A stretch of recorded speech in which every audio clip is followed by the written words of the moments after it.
At the start of this movie, we are shown a family that had come to the Caribbean Sea to celebrate their son Ben's birthday. Everything was going perfectly normal. Julian, Ben Euro's mom, jumped into the sea for swimming, while Ben and his dad, Tom, were busy fishing. Suddenly, while swimming, Julian felt like a large object was circling around her. When she stopped and looked around, everything seemed normal. But then, something suddenly pulled her underwater. At the same time, the boat's instruments started signaling danger, but Ben and Tom didn't notice as they were busy fishing. Drowning, Julian was trying hard to save herself and shouted for Tomo's help, but no one paid attention. By now, Julian started feeling like the water was pulling away from her, and she struggled with the waves. Luckily, Tom noticed Julian in distress and immediately jumped into the water to save her. Ben also started the boat's engine and brought it closer to them. While Tom saved Julian from drowning, Ben and Casey together pulled them both onto the boat, finally saving Juliana's life. After safely returning to the boat, Tom angrily scolds Casey, asking why she wasn't paying attention. He reminded her that they had agreed to always keep an eye on anyone swimming. He asked, what if your mom had died? Casey admitted her mistake and apologized. After that, everyone tried to forget the incident and celebrated Ben's birthday that night. At this moment, Casey's boyfriend called, and they noticed that a terrible storm was approaching the city. For a moment, she became worried because they were definitely not in a safe place. She went to tell her mom and dad about it, and they all decided to check the safety measures. While doing so, they noticed that seals and sharks were circling around their yacht. According to Tom, seals or sharks usually do this right before a storm because they can't predict the waves. Now, they had an idea that a storm was approaching. They had to deal with that, but first, they had to handle the sharks. Tom got a sudden jolt while checking on the situation and went into the water. There, he saw a very severe bite on the yacht, likely caused by a shark. After checking, when Tom returned to the boat, he was severely injured.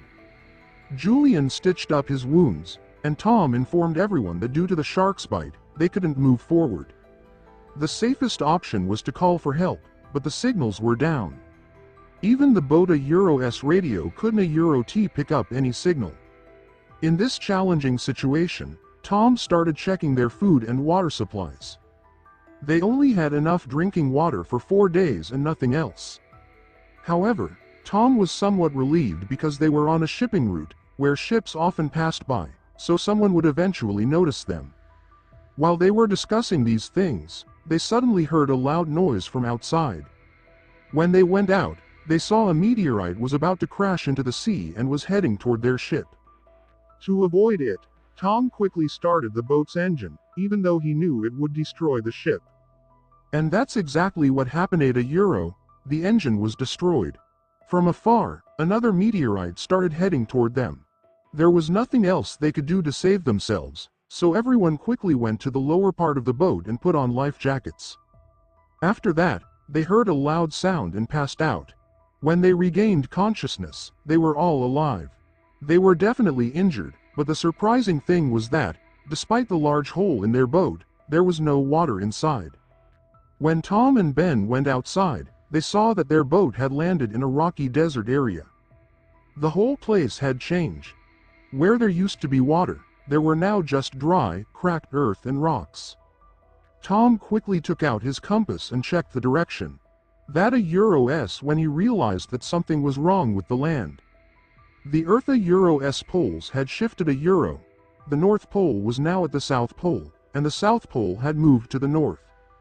Similarly, the entire ocean had shifted to where the deserts used to be, and now there was a desert where the ocean once was. Tom shared another shocking piece of information. During this process, humanity may have been wiped out. Casey was so shocked by this news that she lost her senses. She locked herself in a cabin and refused to talk to anyone. Meanwhile, Julian began gathering food for her family, and Ben released several of his birthday balloons into the air, hoping that if any human was still alive, they might see them and come to help.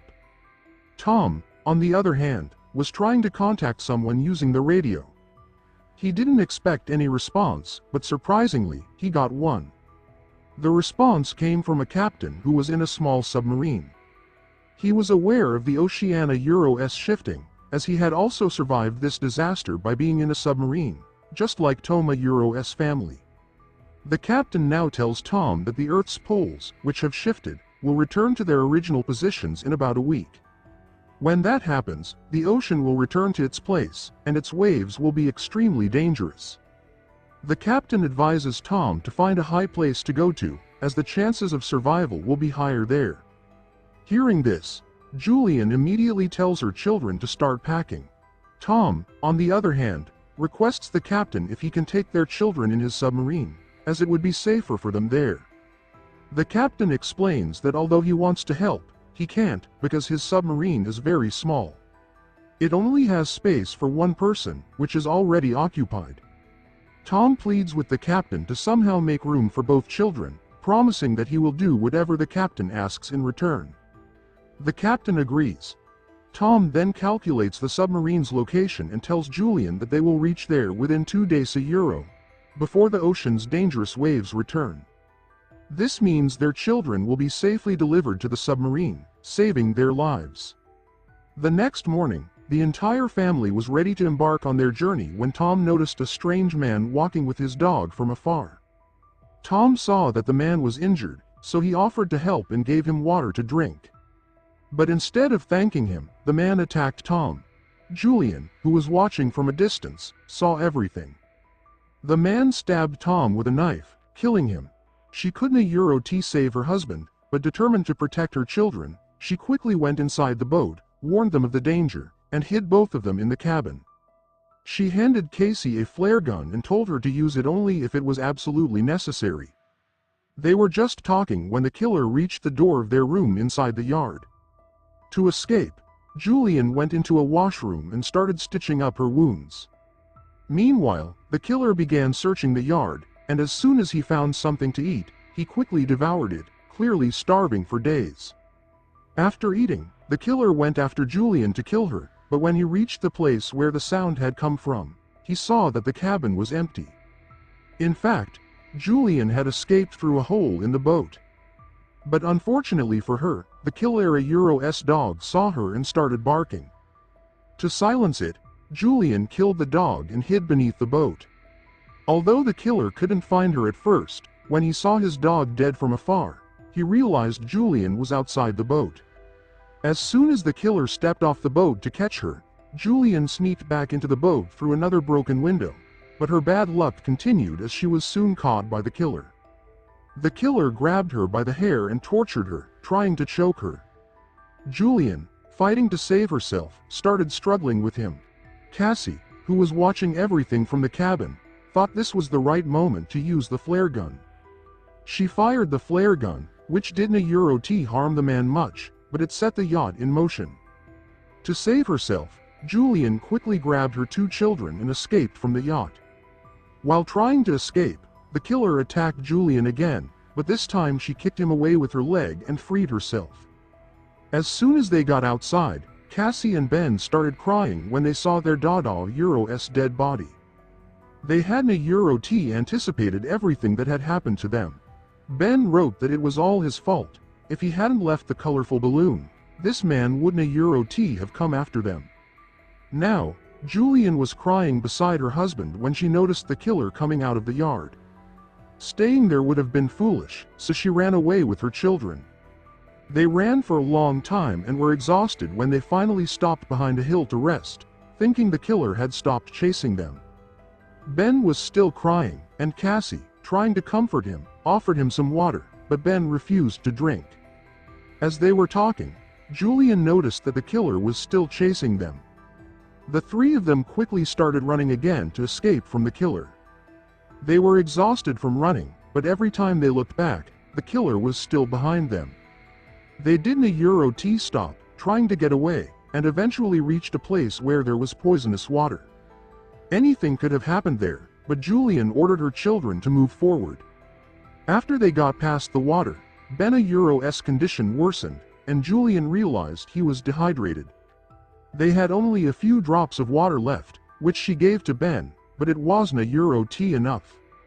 At this point, Cassie completely lost hope. She no longer believed they would survive and had accepted their fate.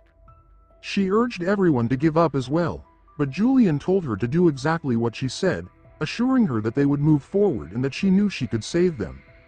On Juliana Euro's encouragement, Cassie and Ben started walking again, and after a short distance, they spotted a plane that had crashed into the sea many years ago. They hid inside the plane, and Julian looked at the family photo she had kept, which they had taken just the previous night. As they looked at the photo, they all remembered Tom. It was already late at night, and they were exhausted.